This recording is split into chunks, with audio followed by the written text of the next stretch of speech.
हां, तर आपण स्तंभालेख या घटकातले आपण उच्च काठिण्य पातळीचे प्रश्न आता समजून घेत आहोत.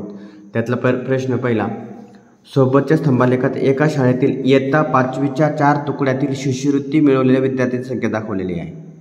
शिष्यवृत्ती म्हणजे एक वर्ग असेल अ ब क ड.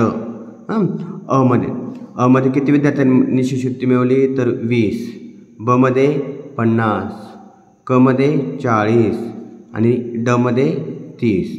आता ह्या आलेखावरनं आपल्याला प्रश्न 1 ते 3 सोडवायचे आहेत. तर बघा मी या ठिकाणी हे प्रश्न ठेवतो तुमच्यासमोर. तर बघा, कोणत्या तुकडीतील शिष्यवृत्ती मिळवणाऱ्या विद्यार्थ्यांची संख्या सर्वात जास्त आहे? ऑब्वियसली कोणता दिसतोय? 50 असलेली ब, म्हणून पर्याय आहे बी. अ या तुकडीतील किती विद्यार्थ्यांना शिष्यवृत्ती मिळाली? अ तुकडीतील विद्यार्थ्यांना किती? 20. फक्त 20. एकदम सोपे. क व ड या तुकड्यांमधील शिष्यवृत्ती मिळवणाऱ्या विद्यार्थ्यांची संख्या अ या तुकडीतील विद्यार्थ्यांपेक्षा कितीने जास्त आहे? कितीने जास्त आहे म्हणजे क व ड, म्हणजे क आणि ड या दोघांची बेरीज किती येणार आहे तर 70. 70 आणि अ मध्ये 20. कितीने जास्त आहे, कितीने कमी आहे, असे काही शब्द आले तर त्या ठिकाणी त्यांचा फरक काढून मोकळं व्हायचा. फरक काढायचा. त्याच्यातले अंतर किती, किती कमी आहे, किती जास्त आहे, तर फरक काढून मोकळं. म्हणजे यांच्यातला फरक काढला तर 50ने जास्त आहे. कितीने जास्त आहे? 50ने. म्हणून पर्याय क्रमांक 1. एकदम सोपं आहे.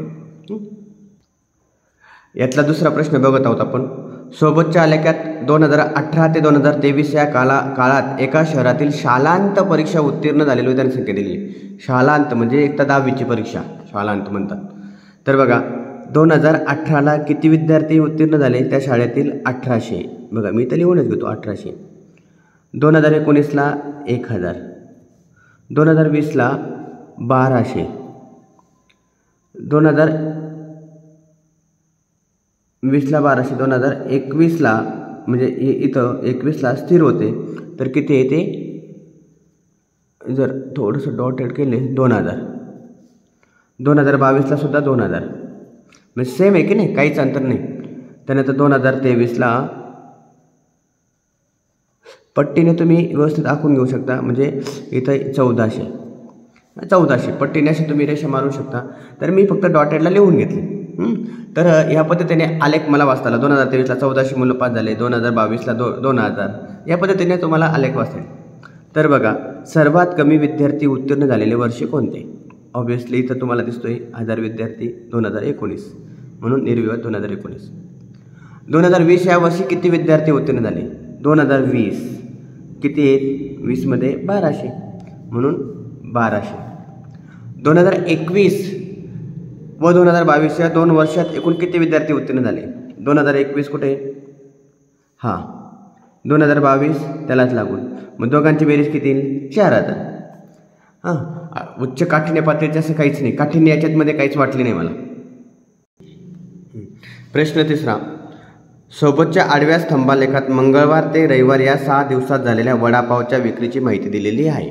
वडापावची माहिती बघा, आडवं स्तंभालेख केलेलं. आतापर्यंत आपण उभे स्तंभालेख पाहत होतो, आता आडवं. हे मंगळवार ते रविवार. मंगळवारी वडापावच्या विक्रीची माहिती म्हणजे मंगळवारी किती वडापाव विकले गेले तर 30, बुधवारी 40, गुरुवारी 70.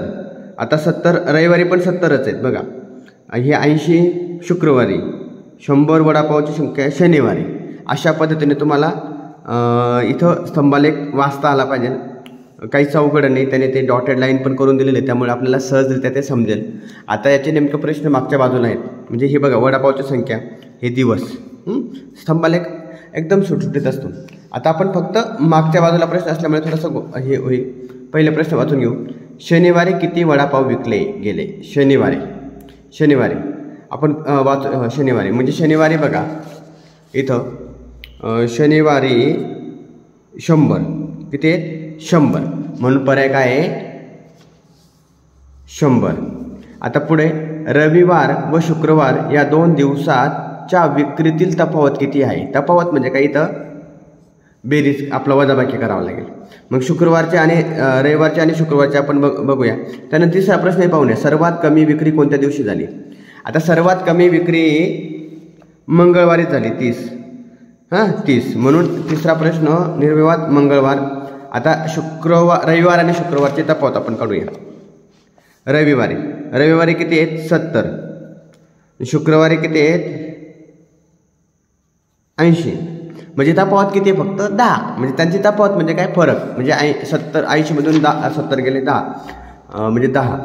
अशा पद्धतीने खूप सोपं आहे, काठीण्य काय त्याच्यामध्ये मला काही वाटत नाही एवढी. त्यानंतर आता चौथा प्रश्न आहे बघा. सोबतच्या रेखालेखात मे ते डिसेंबर या कालावधीत एका दुकानात विकल्या गेलेल्या पुस्तकांची माहिती दिलेली आहे. मे ते डिसेंबर, मे महिन्यामध्ये किती, जून जुलै ऑगस्ट. आता बघा आपण बघूया मे महिन्यामध्ये किती तर 60, जूनमध्ये 120, जुलैमध्ये पण तेवढेच 120च, ऑगस्टमध्ये किती तर बघा इथं थोडंसं याच्या दरम्यान आहे 80 आणि 100 म्हणजे इथं काही 90 म्हणजे इथं 90, इथं पण 90. सप्टेंबरमध्ये, ऑक्टोबरमध्ये किती एका दिवशी दिसतात 60, हे पण एका दिवशी 90. त्यानंतर डिसेंबरमध्ये मात्र 20 बघा हे एका रेषेत दिसतात. म्हणजे अशा पद्धतीने त्या डॉटेड लाईनला आपण जर म्हणजे डॉटजवळ किती हे लिहून घेतले तर आपल्याला सोपं जाणार आहे. आणि पट्टीचा वापर करा, पट्टीने बरोबर बसतो की नाही मध्यभागी. तर आता आपण याच्या खालचे प्रश्न बघूया. जून ते सप्टेंबर या 4 महिन्यात एकूण किती पुस्तकं विकली गेली. जून ते सप्टेंबर, जून जुलै ऑगस्ट सप्टेंबर, जून जुलै ऑगस्ट सप्टेंबर 4 महिन्यात. मग जुलैमध्ये किती 120, जूनमध्ये 120, जुलैमध्ये 120, ऑगस्टमध्ये 90, सप्टेंबरमध्ये 90.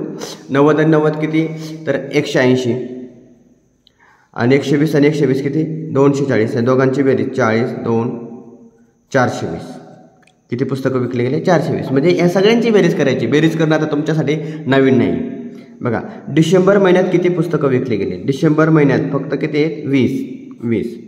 एकदा तुम्ही मे ते डिसेंबर या कालावधीत एकूण किती पुस्तकं विकली गेली. मे ते डिसेंबर. आता बघा या ठिकाणी तुम्ही 4 महिन्यांची पुस्तकं घेतली 420 बरोबर. मग पुन्हा ते त्यांची बेरीज न करता उरलेले महिने 60 आणि 60 किती 120, 90 आणि 20 110. मग यांची बेरीज करा 5 6. बघा या ठिकाणी 650 येतोय पण उत्तरामध्ये 640 दिलेले.